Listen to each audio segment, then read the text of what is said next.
Hola, mi nombre es Olga Peña-Garicano, soy investigadora principal del Laboratorio de Autismo y Neurociencia Social de la Universidad del País Vasco y hoy voy a hablar sobre una hormona, la oxitocina, a la que se le han atribuido unos efectos prosociales y sobre la que aún tenemos mucho que investigar y mucho que saber. Es una hormona que se ha propuesto como tratamientos para el autismo, por lo de ahí viene nuestro interés en el grupo sobre esta hormona, pero tiene un lado oscuro que iremos viendo y se sabe a día de hoy que no es una hormona que va a tener unos efectos prosociales en todos los contextos, que también está involucrada en la evitación social de experiencias negativas y pues que hay que tener mucho cuidado con su uso y su abuso, y lo iremos viendo todo en esta charla. Gracias Sonia por la presentación y muchas gracias por invitarme a participar en este estupendo ciclo de conferencias. Como os ha comentado, yo soy investigadora en la Universidad del País Vasco, dirijo un pequeño grupo de investigación sobre autismo y neurociencia social. Estamos involucrados en intentar identificar cuáles son las bases neurobiológicas del autismo para intentar posiblemente buscar terapias farmacológicas que mejoren sus síntomas. Y hoy os voy a hablar de una molécula, es una hormona, la oxitocina, que se ha visto recientemente que tiene un papel en la sociabilidad, se ha propuesto y se está testando actualmente como molécula diana para tratar el autismo, pero también tiene un lado oscuro que ahora os iré contando, en el que se ha abusado un poco de este efecto prosocial de la oxitocina y está haciendo un uso un tanto indebido y peligroso de la misma ahora mismo. Entonces, quería hablaros un poquito de la oxitocina, de qué sabemos, de qué es verdad, de qué es mentira, de todo lo que no sabemos y cosas que tenemos que tener cuidado. Este es un breve resumen de lo que os voy a anticipar un poquito al principio de qué va a ir la charla para que veáis. La oxitocina es una hormona que todos producimos, tanto hombres como mujeres, que desde hace muchísimos años sabemos que tiene un papel en el parto porque estimula la contracción del útero y en la lactancia porque estimula también la salida de la leche materna. ¿Vale? Pero en los últimos años, recientemente, los últimos 10, 20 años, se ha descubierto que no se limita ahí su papel, sino que tiene también un papel en la sociabilidad y en los vínculos afectivos entre las diferentes personas, ¿vale? Vínculos tanto de pareja como vínculos sociales.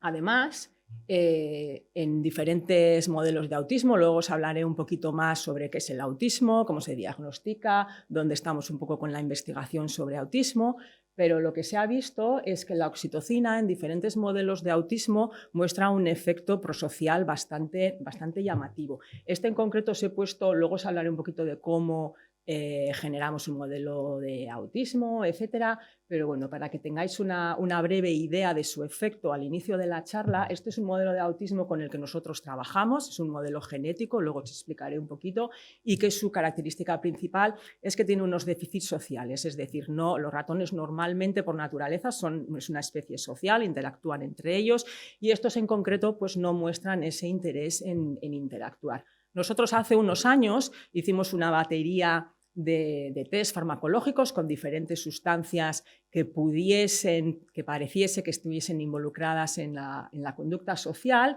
y encontramos una respuesta bastante llamativa con la oxitocina.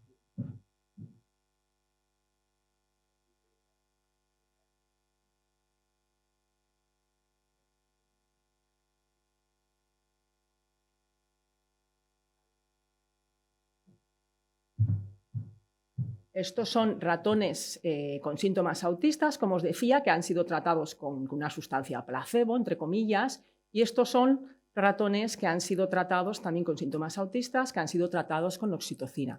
Veréis que el efecto prosocial de esta molécula en este modelo en concreto es bastante llamativo. Esto se ha visto no solo en este modelo, en otros modelos diferentes animales. Y a raíz de eso, luego os hablaré un poquito, a día de hoy hay ensayos clínicos sobre la posibilidad de tratar a los individuos que tienen autismo con oxitocina para mejorar esa conducta social.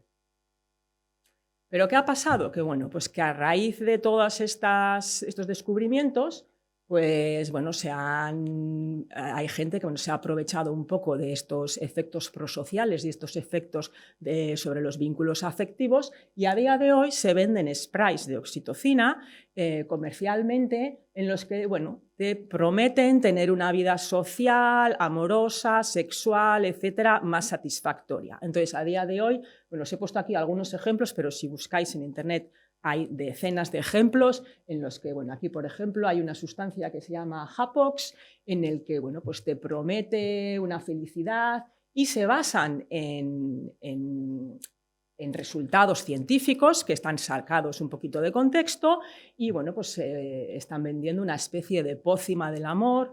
Pues te prometen que va a reducir la ansiedad social, el estrés y la confianza en otros. Aquí, por ejemplo, tenéis otro ejemplo en el que también se venden sprays de oxitocina, en la que te ofrecen diferentes beneficios para la salud, desde la mejora de la fobia social, de la ansiedad, la vida sexual, etcétera, etcétera. Y uno de los más divertidos que he encontrado es este de aquí, en el que te asegura que el spray no va a interferir ni con tu colonia ni con tu perfume, vas a tener un sentimiento de confianza instantáneo y que ha sido testado extensamente para proporcionarte una atracción instantánea, vas a tener un montón de citas, etcétera, etcétera. Entonces, como veis, desgraciadamente, a raíz de unos resultados que podrían ser positivos y que todavía queda mucho campo por investigar, hay gente que está intentando hacer dinero a base de vender sprays de oxitocina de una eficacia muy dudosa y encima con unos riesgos para la salud que desconocemos de la aplicación constante de oxitocina.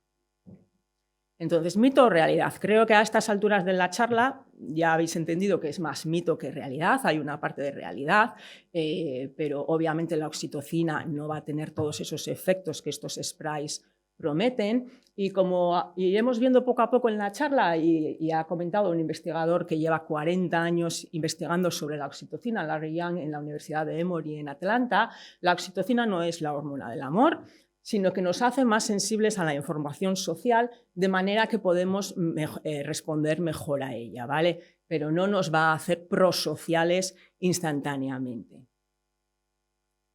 Bueno, vamos a ir ahora desde el principio, ¿vale? Una vez que ya os he introducido un poquito el problema, digamos. La oxitocina, ¿qué es la oxitocina? La oxitocina, como os he dicho, es una hormona que se produce en el cerebro, en una región del cerebro que es el hipotálamo, y se secreta a una glándula que es la pituitaria, y de ahí se expulsa al torrente sanguíneo y va llegando a las diferentes regiones del cuerpo, ¿vale? Se le llamó oxitocina, como veis aquí, porque viene del griego oxis, que es rápido, y tocos, nacimiento, porque se sabía que una sustancia que estaba en esta glándula pituitaria lo que hacía era estimular el útero de una gata preñada. Ese fue como el primer experimento.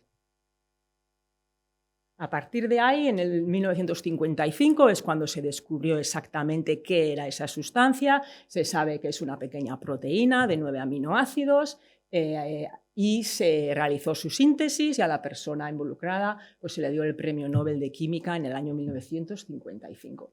Desde entonces se viene utilizando la oxitocina sintética en la práctica clínica para dos funciones principales. Una, la de inducción del parto por vía intravenosa, porque la oxitocina, al ser una proteína, no la podemos tomar por vía oral porque se degradaría, y por vía intranasal para estimular esa liberación de leche materna. Y estos usos los ha tenido desde hace años y años atrás. Pero desde hace aproximadamente unos 20 años o así, hemos venido viendo que, aparte de ese papel principalmente reproductor, la oxitocina tiene otra serie de funciones, principalmente porque se han descubierto que hay receptores de oxitocina en el cerebro, ¿vale? Os decía eso, la oxitocina se produce en el cerebro, se libera a la glándula pituitaria, de donde va a salir al torrente sanguíneo, pero solo va a ser activa en aquellas zonas del cuerpo que tengan receptores para la misma, ¿vale? Entonces, el útero, las glándulas mamarias tienen receptores para la oxitocina, pero se ha visto que el cerebro también tiene receptores para la oxitocina, entonces alguna función debe de tener ahí. En los años aproximadamente 1970, 1980, es cuando se vio que la oxitocina tenía un papel en el vínculo afectivo materno, ¿vale? Se hicieron una serie de experimentos con ratas y en los que se demostró las ratas tienen un comportamiento materno que se testa en el laboratorio, que básicamente consiste en quitarles las crías y separarlas, y ellas automáticamente van corriendo a por ellas y las devuelven al nido. Entonces, las ratas que no han sido madres, en principio, no muestran esta actitud materna sobre cachorros que obviamente no son suyos. Pues se vio que administrándoles oxitocina, estas ratas eran capaces de ir a recoger cachorros que no eran suyos, ¿vale? Les salía, digamos, este vínculo materno.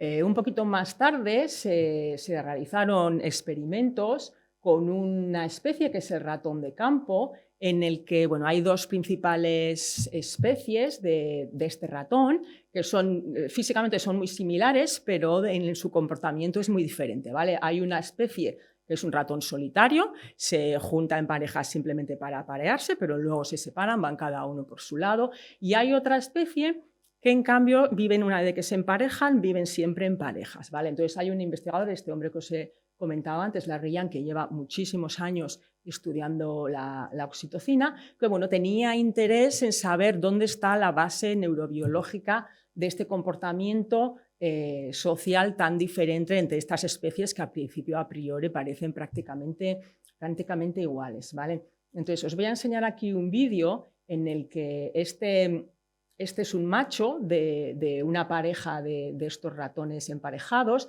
y esta sería su hembra, ¿vale? Con la que ya tiene un vínculo emocional. Y esto de aquí es otra hembra que se ha presentado como estímulo. Normalmente prácticamente cualquier especie, si a un macho, aunque ya esté emparejado, le presentas una nueva hembra, una de dos, o presenta un interés en esta hembra o presenta una actitud más o menos neutral, ¿vale? Veréis en cambio lo que pasa con esto.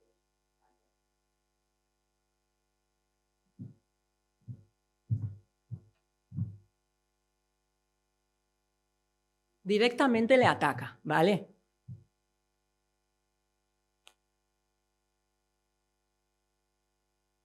Al ver una hembra extraña, directamente le ataca, no quiere saber nada y se va a su nido con la hembra con la que tiene ya la pareja formada. Entonces, este investigador quería saber dónde estaba la diferencia en esta diferente actitud y lo que vio es que había una diferencia en la expresión en el cerebro, en diferentes zonas del cerebro, del receptor que recibe la oxitocina, ¿vale?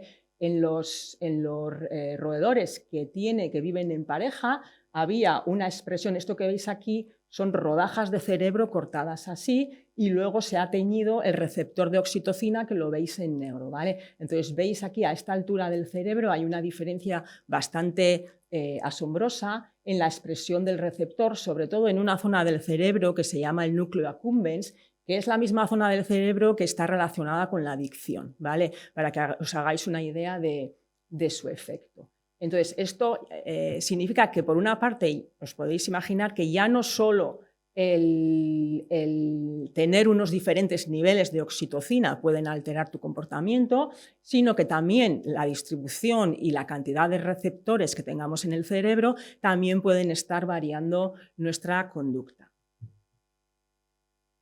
Vale, todo esto empezó en estudios en animales y, ¿qué sabemos de los humanos? Pues en los humanos también se han realizado numerosos estudios y hoy en día lo que sabemos es que la oxitocina se libera ante diferentes estímulos sociales y que está implicada en el vínculo afectivo de diferentes tipos, ¿vale? Sabíamos ya que se libera durante el parto y la lactancia y que eso influye en ese vínculo afectivo que tiene una madre con su bebé. Sabemos que se libera durante las relaciones sexuales, lo que va a influir en ese vínculo afectivo de la pareja. Sabemos que se libera durante el contacto físico y ocular, a raíz de abrazos, etc. Se libera oxitocina, va a tener una influencia en el vínculo afectivo, pues amigos, familia, etcétera, etcétera.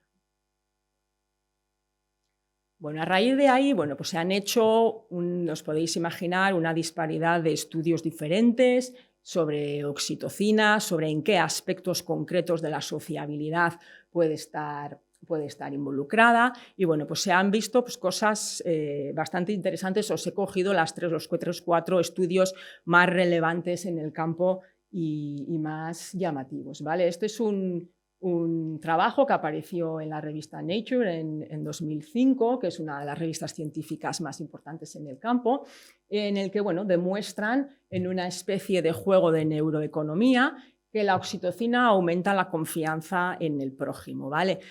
Os explico un poquito el juego. El juego consiste en que bueno, pues yo os doy a cada uno de vosotros 12 euros, por ejemplo, y vosotros sabéis que os digo que si se los dais al vecino de al lado, le podéis dar o nada, y os quedáis con los 12 euros, le podéis dar la mitad o les podéis dar todo, pero lo que le deis se va a triplicar. Y luego el vecino que ha recibido el dinero os devuelve, si quiere, o si no quiere, no os devuelve parte de ese, o todo ese dinero, ¿vale? En una situación ideal en la que todo el mundo confía en todo el mundo, la mayoría de la gente lo que haría es le doy todo, se va a triplicar, en vez de 12 vamos a tener 36 y luego confío en que esa persona me va a devolver la mitad, que sería más o menos lo justo. Si todos hicieseis eso, lo que conseguiríais es que partíais de 12 y todos vais a acabar con 36, ¿vale? Pero eso es en un mundo ideal en el que todo el mundo confía en todo el mundo, ¿vale? Si hacemos aquí una pequeña encuesta, ¿cuántos de vosotros daríais todo al vecino? Que no os dé miedo ni tampoco ahora os hagáis los generosos, ¿eh? Vale, más o menos sería lo correcto. Se ha demostrado, este estudio es real, se hace en diferentes ocasiones, aproximadamente el 20% de la población daría todo el dinero, ¿vale? Lo que se ha visto es que cuando se administra oxitocina, esa proporción de gente que da todo el dinero sube de un 20 a un 45%. Entonces, bueno, los investigadores concluyeron en este caso que la oxitocina aumenta la confianza en el prójimo. En un estudio más o menos similar, pero en este caso no estoy dando dinero para recibir, sino que estoy dando dinero altruistamente, pues se vio algo parecido, que cuando una persona, por ejemplo, tiene $8 y tiene un amigo aquí que no tiene nada y decide compartir su dinero, bueno, pues una mayor proporción de gente que recibe, si recibes oxitocina, da la mitad del dinero al vecino, mientras que si no la recibes le das un poquito, pero no tanto como la mitad, ¿vale? Entonces, bueno, pues argumentaron que la oxitocina también aumenta la generosidad y el altruismo. También se ha descrito posteriormente que la oxitocina aumenta la empatía, ¿vale? Este es un test que se ha hecho mostrando diferentes fotos de carácter emocional, tanto negativo como positivo, a los participantes y preguntándoles después cómo se sienten después de ver esas fotos, ¿vale? En general, la gente que ha recibido oxitocina ha descrito, bueno, pues que tiene unas sensaciones más emotivas que la gente que no lo ha recibido. La oxitocina también fue una de las primeras moléculas que se ha demostrado que está influyendo el vínculo emocional no solo entre personas, sino también las personas con los animales, ¿vale? Esto es un estudio que salió en portada de la revista Science en 2015, en el que bueno, se demostró que la interacción con tu mascota, con tu perro, libera oxitocina y que los perros que están tratados con oxitocina tienen una mayor interacción con su dueño, ¿vale? Entonces, el efecto prosocial, digamos, de la oxitocina iría más allá de entre humanos, se pasaría también al lado, al afecto interespecie. Finalmente, la oxitocina también se ha propuesto como herramienta para la conservación de especies, ¿vale? Este es un estudio que se realizó en Sudáfrica, en una reserva de leones, en las que bueno, se vio que a los leones que se les había administrado oxitocina se presentaban menos agresivos contra otros leones del mismo grupo, ¿vale? Entonces, bueno, se han propuesto unos posibles efectos de conservación para la cría de animales en cautividad, para la incorporación de nuevos animales que muchas veces son rescatados de circos o de otras situaciones en reservas y que sean aceptados por el grupo, etcétera, etcétera.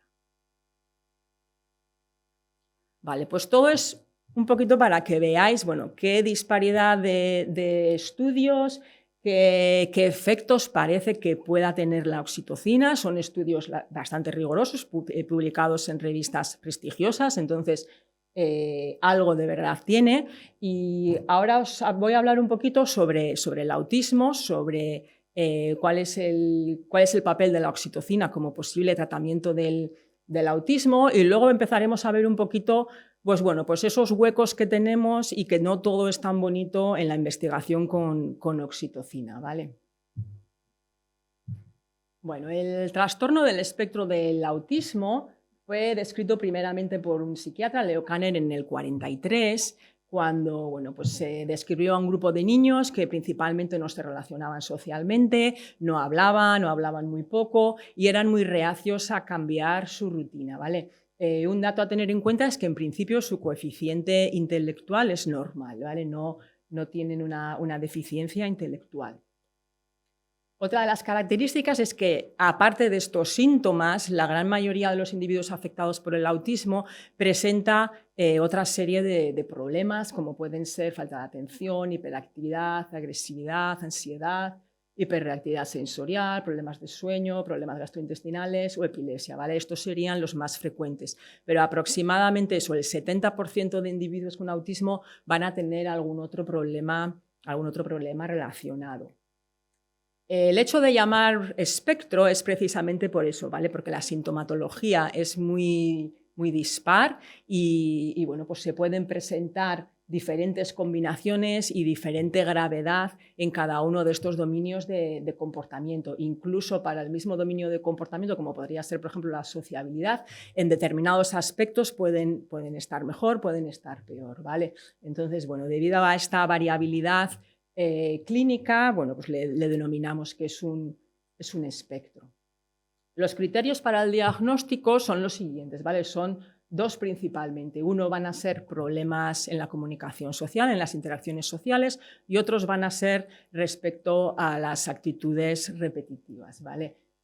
Hay tres principales criterios que se tienen en cuenta para el diagnóstico del autismo. Uno es problemas en la reciprocidad de las relaciones sociales, ¿vale? Iniciar o mantener conversaciones, compartir emociones, etc. Problemas en mantener relaciones sociales, en ese interés por participar en actividades sociales que sean propias para cada grupo de edad. Y luego, finalmente, problemas en la comunicación no verbal, ¿vale? El contacto ocular, tienden a no tener mucho contacto ocular, no mostrar expresiones faciales, etcétera, etcétera. Entonces, en principio, estos tres criterios se deben cumplir para un diagnóstico. Y respecto al dominio de los comportamientos repetitivos, se deben observar dos de los cuatro que se presentan aquí. Deben tener estereotipias verbales o motoras, es decir, movimientos repetitivos, muchas veces son de las manos, etc. Una excesiva adherencia a las rutinas, una insistencia en hacer siempre lo mismo a la misma hora, etc. Normalmente tienen unos intereses restringidos y pueden llegar a ser obsesivos. Y, aunque no está directamente relacionado con los comportamientos repetitivos, una hiper o hiposensibilidad a estímulos sensoriales que se ha incluido en este apartado porque se ha descubierto recientemente que es muy frecuente en el trastorno. Y, en principio, se deberían cumplir dos de estas cuatro para el diagnóstico. Las causas que conocemos que dan lugar al autismo es principalmente genética, sabemos que hay muchísimos genes involucrados y hay un efecto también de factores ambientales que ahora veremos. Respecto a la genética, dependiendo un poco del estudio hay diferencias, pero entre el 50 y el 90% de los casos de autismo se cree que es debido a factores genéticos. Como os decía, hay muchísimos genes involucrados, se han descubierto más de 500. En general es una transmisión o un trastorno poligénico en el que vamos a necesitar variaciones en diferentes genes para que lleguen a darse los síntomas, pero aproximadamente el 25% de los casos tienen una causa genética definida. Lo que quiere decir que, que van a ser mutaciones en un solo gen o una alteración cromosómica definida, ¿vale? Respecto a los factores ambientales, se han descrito los siguientes que sepamos que están involucrados en el desarrollo del autismo. El uso de determinada medicación durante el embarazo, se describió que el uso de ácido valproico, que por ejemplo que es un fármaco que se utilizaba para tratar la epilepsia en mujeres embarazadas, eso aumentaba la incidencia de autismo en los niños. La posibilidad de infecciones graves durante el embarazo también se ha asociado a un mayor desarrollo de autismo. La edad paterna también se ha asociado a una mayor incidencia de autismo, o la exposición a ciertos pesticidas o ciertas sustancias químicas durante el embarazo, ¿vale? Ha habido mucha controversia, no sé si la conocéis, sobre el uso de vacunas respecto a la incidencia de autismo. Bueno, eso está ya más que demostrado que no es así. Hubo una polémica muy importante en su día porque un médico que estaba intentando sacar una nueva vacuna contra las paperas, el sarampión y la rubiola, pues quiso desacreditar la vacuna existente diciendo que al vacunar los niños con esa vacuna había mayor probabilidad de que desarrollaran síntomas autistas y ha supuesto un gran mal porque a día de hoy hay países en los que no se vacunan a los niños y luego tienen enfermedades que a día de hoy ya estaban erradicadas, pero que sepáis que eso está totalmente desacreditado y no es verídico. Vale, respecto al tratamiento, el tratamiento que hay actualmente para el autismo es principalmente la terapia conductual, ¿vale? Se empieza desde lo antes posible, en cuanto se diagnostican los niños, básicamente ya empiezan en terapia aproximadamente a los 3-6 años y la idea es trabajar con el niño, con los familiares, con las personas que van a estar día a día con esos niños para enseñarles de alguna manera a comportarse, a saber qué es apropiado, qué no es apropiado en sociedad, etc. Respecto a los tratamientos farmacológicos, pues a día de hoy no hay nada aprobado. Se utilizan tratamientos farmacológicos, sobre todo para el tratamiento que llamamos sintomático, que significa, pues vamos a tratar síntomas, determinados síntomas, que se hace utilizando fármacos que están aprobados para otras enfermedades y pues van a mejorar muchas veces esos síntomas asociados que os decía de agresividad o hiperactividad, etcétera, pero ningún fármaco a día de hoy mejora los síntomas principales, los requeridos para el diagnóstico, que son los déficits de sociabilidad y la presencia de comportamientos repetitivos. Y luego existe, o estamos intentando que exista, un tratamiento dirigido, que es aquel tratamiento en el que va encaminado a restaurar esas deficiencias biológicas, esa base neurobiológica del autismo, ¿vale? Y ahí es donde entrarían estudios, sobre todo con modelos animales. Con humanos se hacen estudios, pero estamos limitados a que no tenemos un acceso directo al cerebro, entonces se hacen muchos estudios de neuroimagen en el que se miran qué diferentes partes del cerebro se activan o no se activan ante diferentes estímulos sociales, etcétera, etcétera. Pero si queremos mirar a nivel molecular qué está ocurriendo en ese cerebro, al final siempre tenemos que comenzar con los modelos animales. Os presentaba al principio de la charla el modelo animal con el que nosotros trabajamos. Y simplemente comentaros, porque para mucha gente es algo sorprendente, ¿no? Cómo va a haber un modelo de ratón de autismo, y la verdad es que los hay, y a día de hoy hay muchos, y se hacen de dos maneras. Pues para hacer un modelo animal de cualquier enfermedad humana, lo que necesitamos primero es saber cuál es la causa de esa enfermedad y provocarle esa causa al animal, ¿vale? Entonces, en el autismo decíamos que es principalmente genético, en la mayoría de los casos va a ser poligénico, con lo cual ni siquiera sabemos en ese individuo exactamente qué variaciones genéticas han dado lugar a esos síntomas. Entonces nos enfocamos en ese 25% de casos que decíamos que van a ser con una causa genética definida. Ese 25% van a tener mutaciones principalmente en un solo gen, ¿vale? Es lo que muchas veces llamamos autismo sindrómico. Un ejemplo de autismo sindrómico, como hablábamos al principio, es el síndrome de X frágil. Bueno, son autismos que están muchas veces asociados a otros síndromes, pero que presentan los criterios para el diagnóstico. Entonces, si nos enfocamos en ese 25%, podemos ir produciendo esas mutaciones en los animales y podemos tener de esta manera diferentes modelos de ratón de autismo en los que les hemos quitado un gen o otro gen, etcétera, etcétera. También hay modelos ambientales. Decíamos que aparte de la genética hay también unas causas ambientales. Algunas están más validadas y más estudiadas que otras, y una de las que está más validadas es el uso de ácido valproico durante el embarazo. Entonces, hay modelos de autismo en el que se le administra ácido valproico a la ratona cuando está preñada y pues estas crías que van a tener van a mostrar características autistas. Una vez que tenemos el modelo, pues cuando podemos estudiar exactamente qué es lo que está pasando en su cerebro, y es cuando podemos empezar a testar fármacos en los que podamos mejorar su comportamiento. A día de hoy tenemos una batería completa de test que se pueden hacer en ratones. Os enseñaba uno de los test al principio, de conducta social, hay test para testar comportamiento repetitivo, etcétera, etcétera. Entonces, más o menos sabemos que las vías neurobiológicas que van a dictar la sociabilidad en humanos son las mismas que las que dictan la sociabilidad en ratón. Entonces, aunque no podemos extrapolar obviamente una interacción entre dos ratones a una compleja interacción social en humanos, las bases, el primer paso, digamos, que sería el mismo, y de ahí luego podemos hacer estudios con más detenimiento. Vale, como os decía, la oxitocina se ha visto que mejora la conducta social, lo habéis visto en el vídeo inicial, en diferentes modelos de autismo, y ahí está un poco la clave, ¿vale? Decíamos que hay muchos modelos de autismo hoy en día diferentes, a cada uno se le ha mutado un gen determinado que sabemos que da las mismas características, y el objetivo es buscar idealmente aquellos tratamientos que van a mejorar los síntomas en los diferentes modelos, porque si no, tendríamos que, si solo funcionase en un modelo, pues serviría justo para la gente que tiene esa mutación en concreto, ¿vale? La idea es intentar buscar globalmente déficits comunes a los diferentes modelos.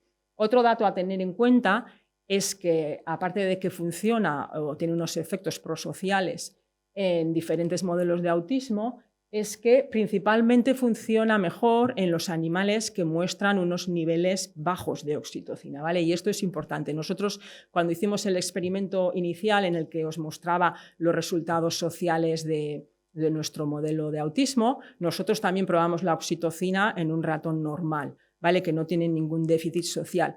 Y la oxitocina no mejora el comportamiento social de ese ratón que en principio no tiene déficits sociales, ¿vale? Entonces, esto volviendo un poco al uso de esos sprays que prometen que la vida va a ser maravillosa tomando oxitocina.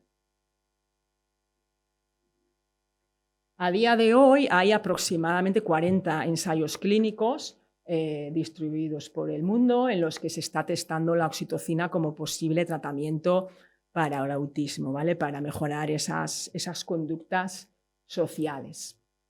Y os voy a mostrar dos principales aspectos en los que se ha visto que parece que tiene un efecto, ¿vale?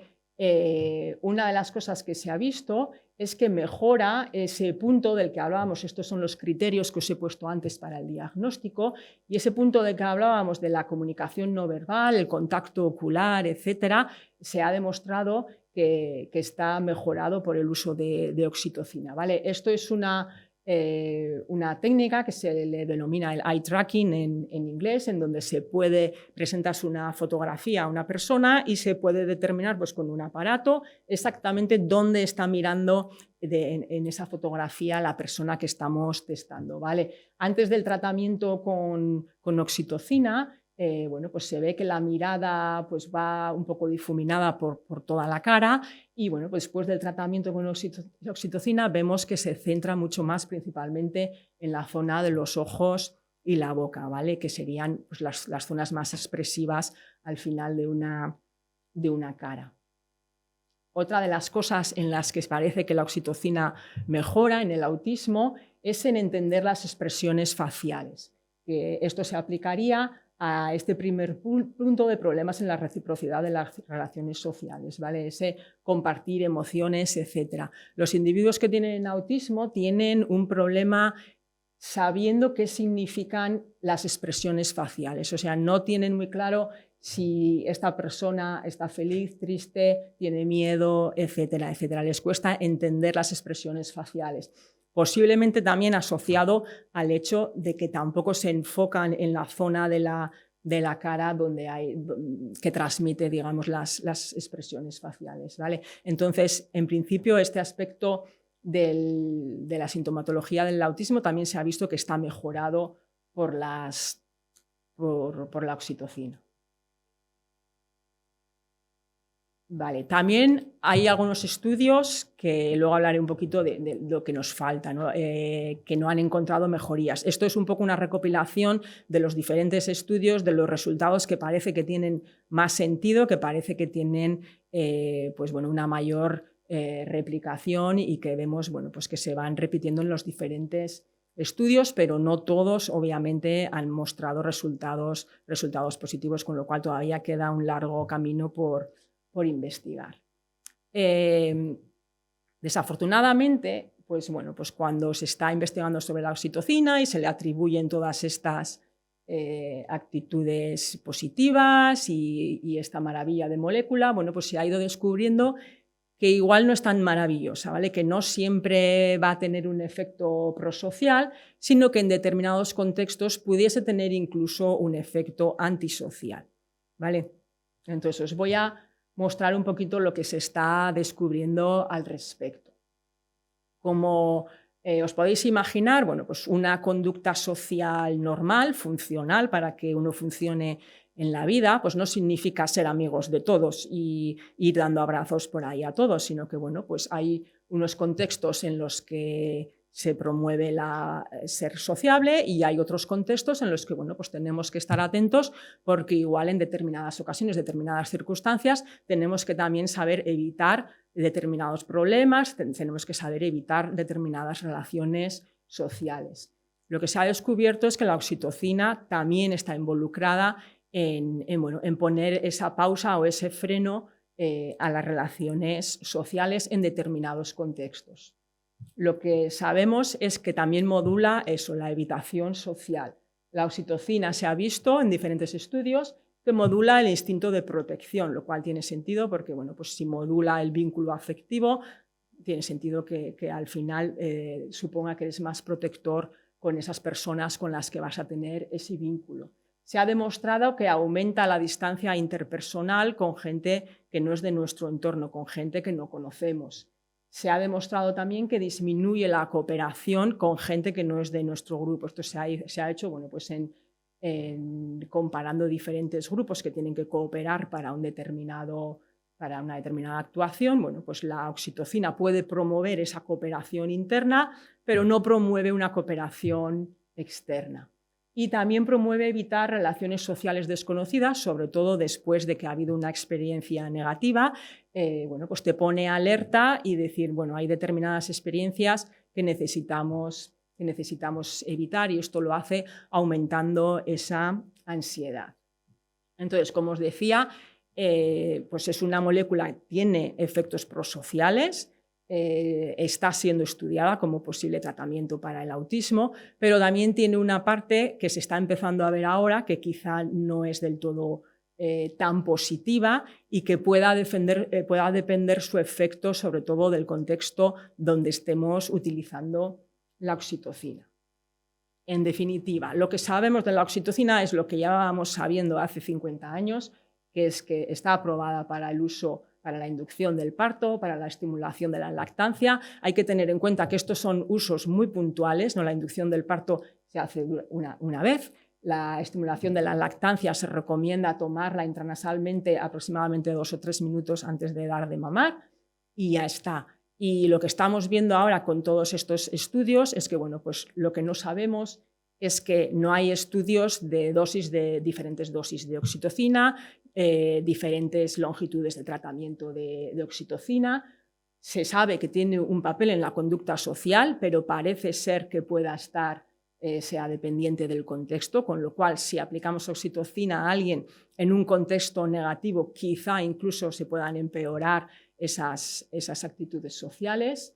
Tampoco sabemos, como decíamos, quiénes van a ser las personas que se van a beneficiar más de ese tratamiento. Hablábamos de que en los modelos animales, principalmente los que tienen un déficit de la misma, son los que van a mostrar mejoría. En humanos, muchas veces los ensayos clínicos son difíciles de hacer porque, os comentaba antes, la sintomatología es tan diferente que es difícil acotar la población con una sintomatología más o menos común para saber, bueno, qué personas son las que mejor se pueden beneficiar. Y muchas veces los ensayos clínicos pues, están hechos con gente que tiene una sintomatología muy, muy diferente. Aunque todos tengan el diagnóstico, pueden tener una sintomatología muy diferente.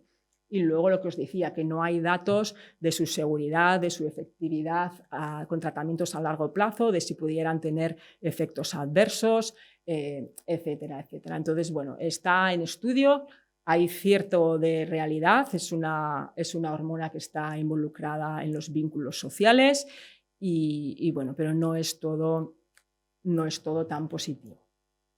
Entonces, bueno, con esto termino la charla. No sé si tenéis alguna pregunta, alguna curiosidad. Creo que has dicho que el autismo que comienza desde niño. Sí. Y es algo que sí que sé que es verdad, pero que por lo menos en mi caso sí que me ha sorprendido. Yo soy autista, más concretamente tengo síndrome Asperger. Y es muy curioso porque no me lo diagnosticaron hasta hace un par de años. Yo ahora mismo tengo 15 y pues empezaron mis padres a notar sobre todo que tenía pues eso social de no querer relacionarme con nadie ni hacer más amistades de las que ya tenía.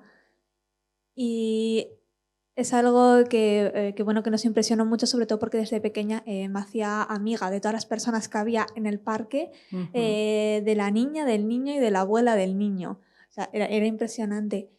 Y quería saber si es algo normal o... Sí, hay diferentes casos. A ver, normalmente los síntomas aparecen desde chiquitito.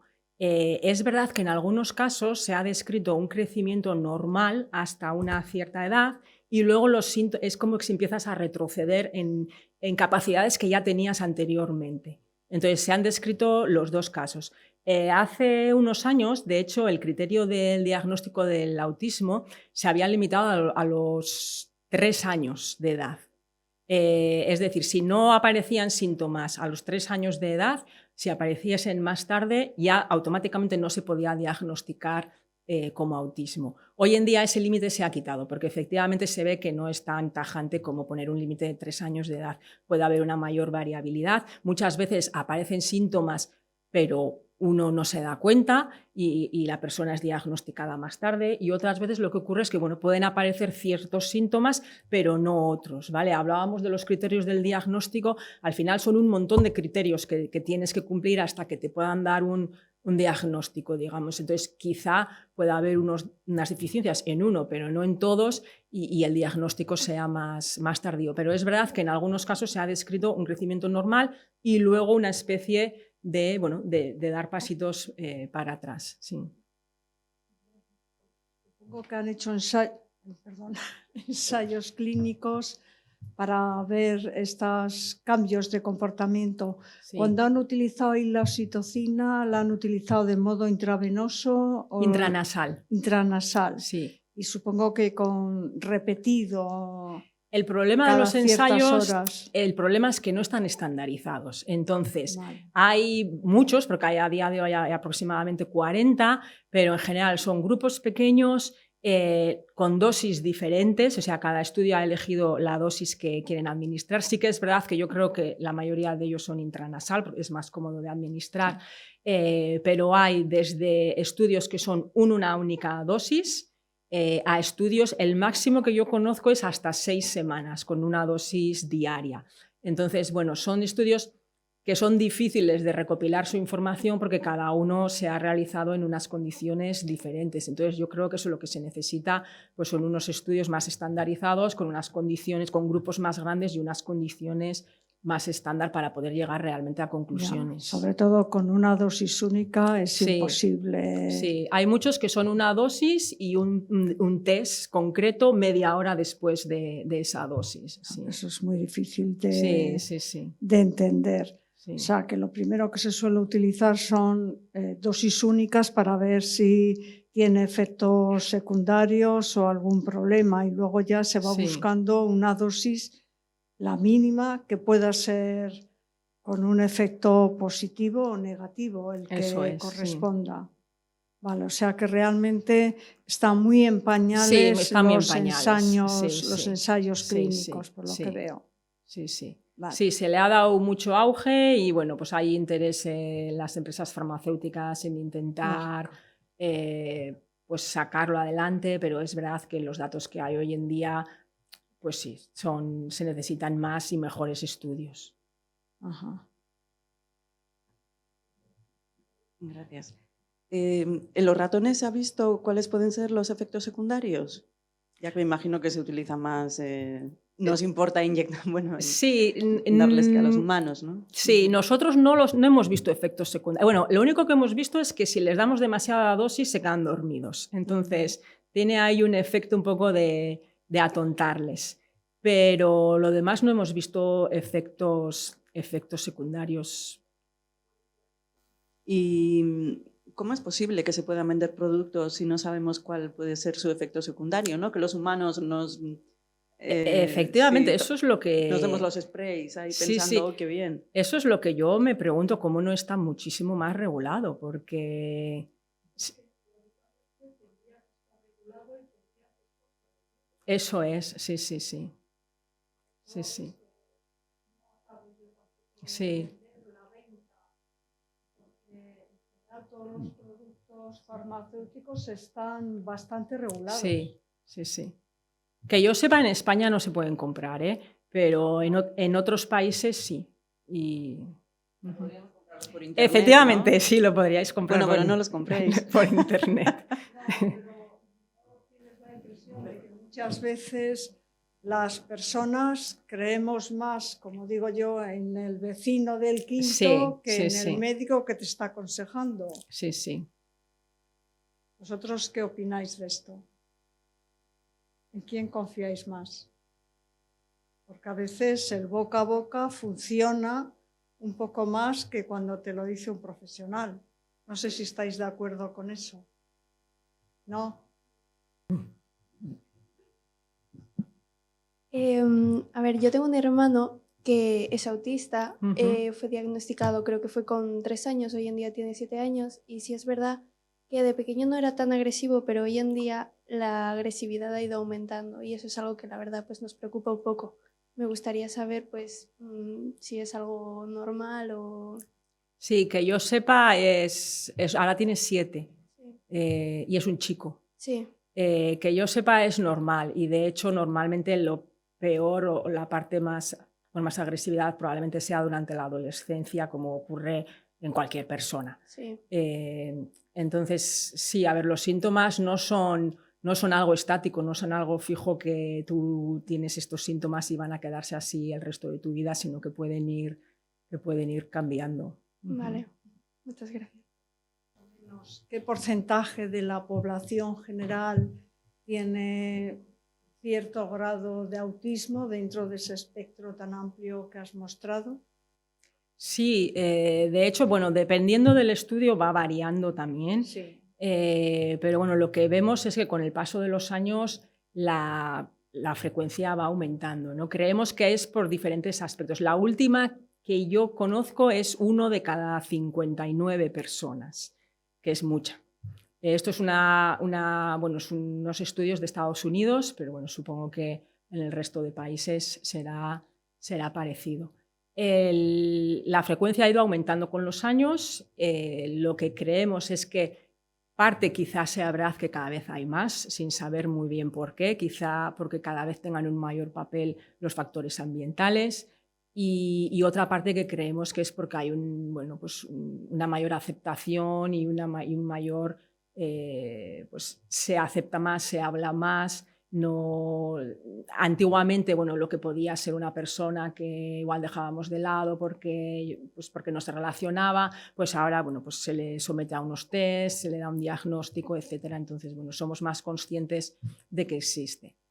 Igual no es tanto que ha aumentado la prevalencia, sino que se diagnostica más. Se diagnostica más, sí, eso es. Hay un poco las dos versiones, ¿no? Hay quien piensa más que se diagnostica más, es seguro, y luego hay también quien piensa que quizá haya un mayor papel de los factores ambientales, pues cada vez hay más sustancias tóxicas, etcétera, etcétera. La parte genética, que está claro, las monogénicas, que son un 25%, sí.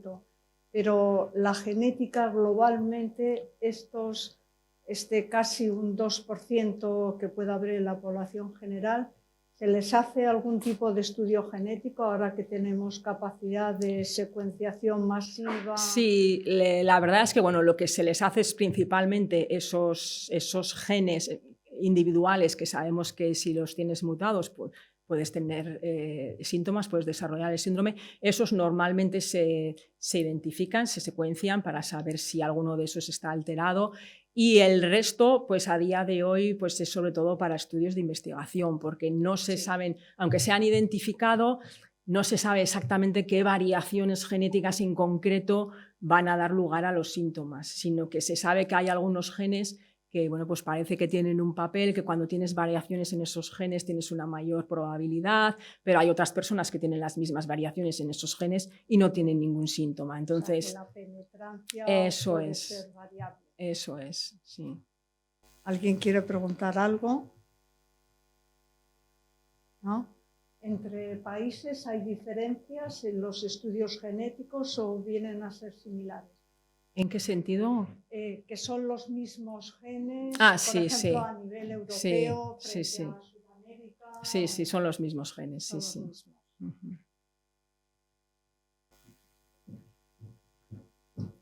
¿Hay diferencia entre los hombres y las mujeres que tienen autismo? Pues esa es una buena pregunta. Sí, hay diferencia. El problema es que hasta ahora se definía el autismo como algo principalmente de varones, porque se establecía que había 4 chicos por cada chica, que una relación 4:1 de afectados por autismo. A día de hoy se cree que igual la diferencia no es tanta, sino que las chicas aprenden a enmascarar mejor o a convivir mejor con los síntomas, ¿vale? Entonces, sí que hay diferencias tanto en la sintomatología, en general las chicas muestran síntomas más leves y en cuanto a la frecuencia, aunque a día de hoy se cree que igual no hay tanta diferencia en la frecuencia, sino que simplemente pues que llevan los síntomas de una manera diferente. Gracias a vosotros. Gracias.